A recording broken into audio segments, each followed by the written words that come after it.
তুমি কাকে কাজের ছেলে বলছো বাবা? ফাহিম কাজের লোক না।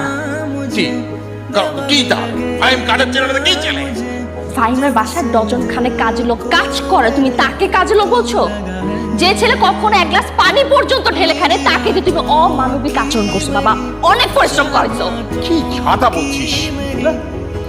এই ছেলেটা কাজের ছেলে হয়ে কেন এই বাড়িতে পড়ে আছে জানো? শুধুমাত্র তোমার মেয়ের জন্য। ওর একটাই ভুল যে ও তোমার মেয়েকে অসম্ভব ভালোবাসে। তুমি কি কি জানতে চাও বলো? তুমি যে দেখছো যে রায়হান সাহেব তার স্ত্রী, তুমি কি ভাবছো তারা কারা? তারা ফাহিমের বাবা। এই প্রত্যেকটা মানুষ লন্ডনের সব সুখ শান্তি ত্যাগ করে শুধুমাত্র তোমার মেয়ের জন্য এইখানে আছে। আমি না বাবা অনেকবার বলেছি ওকে চলো পালিয়ে যাই, আমার বাবা কখনো মানবে না, চলো পালিয়ে যাই পালিয়ে যাও, কখনো রাজি হয়নি। শুধুমাত্র তোমার সম্মানের কথা চিন্তা করে। তুমি যে তোমার বংশের অহংকারের কথা বলো না, আমি ওকে অনেকবার বলেছি আমার বাবা এই অহংকারের ঊর্ধ্বে গিয়ে আমাদের ভালোবাসা কখনো মানবে না। তার কাছে তার মেয়ের ভালোবাসা কিচ্ছু যায় আসে না, কিন্তু ও মানেনি, ও রাজি হয় নাই বাবা, শুধুমাত্র তোমার সম্মানের জন্য, এই ফ্যামিলির সম্মানের জন্য। তুমি ওকে কাজের ছেলে বলতেছো?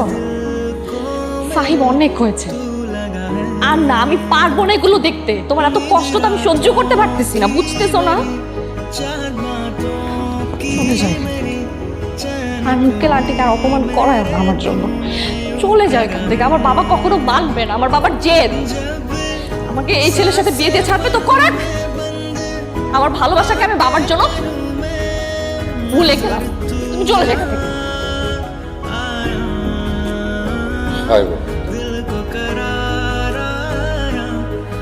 আসি।